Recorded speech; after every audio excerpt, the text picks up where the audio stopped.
Hi, good morning. I'm Ingrid Miller. I'm the VP and GM of Travel at MediaAlpha. MediaAlpha is the first and only 100% transparent travel comparison ad network. We have real-time programmatic bidding and optimization for advertisers, and we have an ad serving and demand management solution for travel websites like OTAs, meta-search sites, and increasingly suppliers. MediaAlpha is an 8-year-old, $400 million company based in LA. We started out in the insurance space, and a couple of years ago we launched our travel platforms. We recently opened our London office. We're rapidly expanding in the EU and the rest of the world, so that's why I'm here today. So what do I mean by travel comparison ads?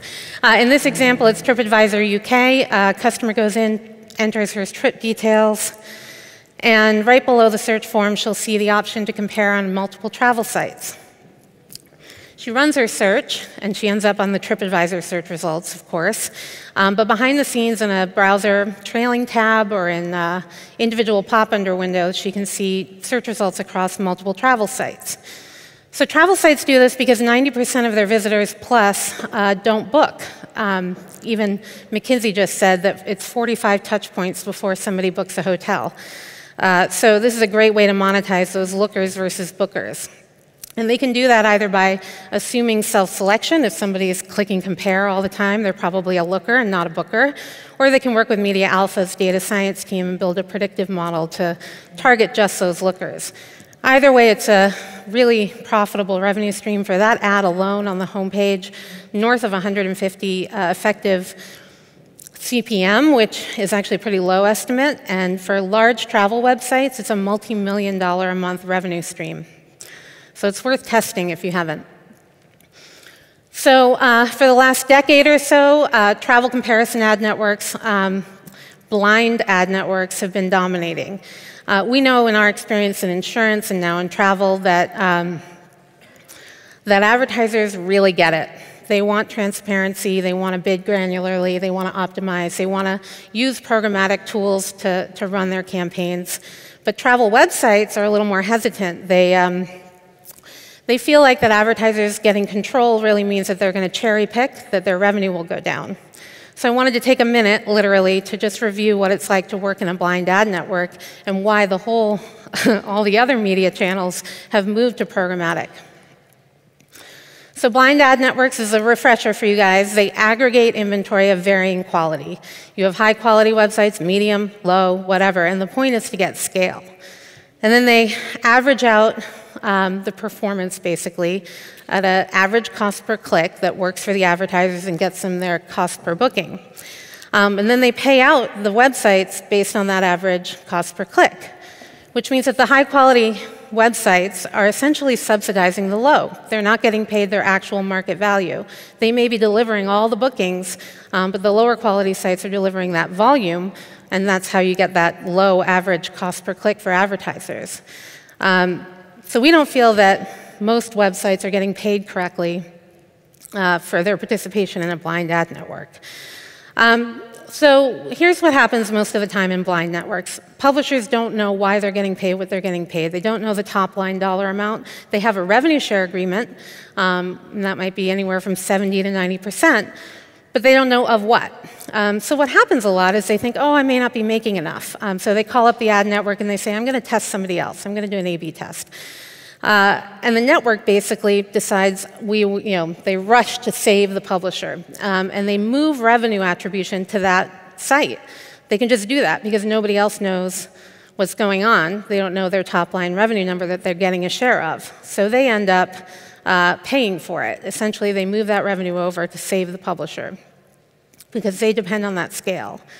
And then, naturally, that revenue share agreement that they have is ultimately meaningless. I used to spend time at Kayak negotiating all the time to get a higher and higher rev share with these ad networks. And actually, the networks have a perverse incentive to attribute revenue to all the sites that have a lower rev share because they get a bigger cut. So what are the actual benefits of transparency? Obviously, revenue transparency. If you're in our exchange, you know exactly how much your inventory is worth. You can also, even if you're not one of those high-quality websites, right, that might be subsidizing the low, you can access granular revenue bid data. So you get the advertiser name, the bid, the CPC, et cetera. And you can look at that data by page placement, traffic source, session ID, et cetera. And that power, that control is what will build a sustainable business long term. And I think I'm out of time, so I'll close. But a demo is really how you understand our platform. Thank you. Great. Thanks, Ingrid. Grab a seat. Focus group, what did we think? Thumbs up, thumbs down, thumbs sideways? What's the initial read? Lots of non-committals. I'd say we're mostly green. So Mike, what do you think? Non-committal? I didn't understand what you're doing. I understand very well publication, programmatic, and there is a lot of inefficiency there, but I didn't understand what is exactly your product. Is there technology behind it? Mm-hmm. And what is the ad comparison? Is it for the publisher? I mean, are you taking the best prices? What happens if there are 7 different prices? I just didn't understand. So Ingrid, we'll give the focus group a few seconds, and then you can answer your questions after. Okay, thanks. Do you have any concrete data that indicates that this doesn't cannibalize conversion rates for the OTA that you're advertising on? A few more comments, and then we'll go to discussion. Yeah, sure. Yeah. Hi, Ingrid. I think we're in the same kind of field, so very interesting presentation.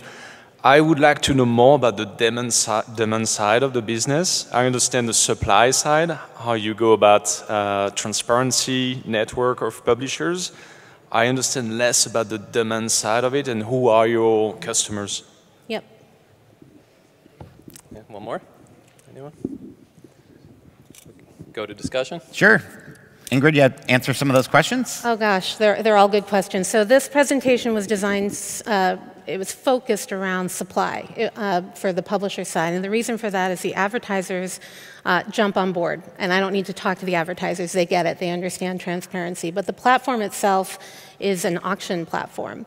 So the advertisers can go into our platform and look at all the different websites that are in the exchange. They can bid granularly. They can use our programmatic auto-optimization tools. It's just like any powerful programmatic auction platform. For supply, it's more nerve-wracking to switch and leave a blind network because they're really afraid that they're going to lose revenue. And the reality is most publishers will immediately make more money by being in a transparent exchange because they're no longer subsidizing those lower quality sites. So that's why I was speaking specifically to supply in the presentation. We have both, and they're both incredibly powerful tools. But on the supply side, it's a harder business case to make because people are nervous. May have missed some questions in there. Ramo? Where is the comparison, price comparison? So the price comparison happens on the consumer end. When the ads pop up, they get to look at their search that they just ran on a website, all the search results with live pricing from those advertisers. So let's say it's Booking.com and Trivago and whatever. They show up in those windows side by side, and the customer can go look at them. And the click and the conversion is tracked by us. The view of that whole page is tracked by us, and that's, for advertisers, a very powerful opportunity to market to people, especially in the world that we're in with Google and SEM, and the fact that hotel and flight and car are all now sort of pushing down their ads in SEM. Comparison search is actually one of the best alternatives for efficient traffic acquisition.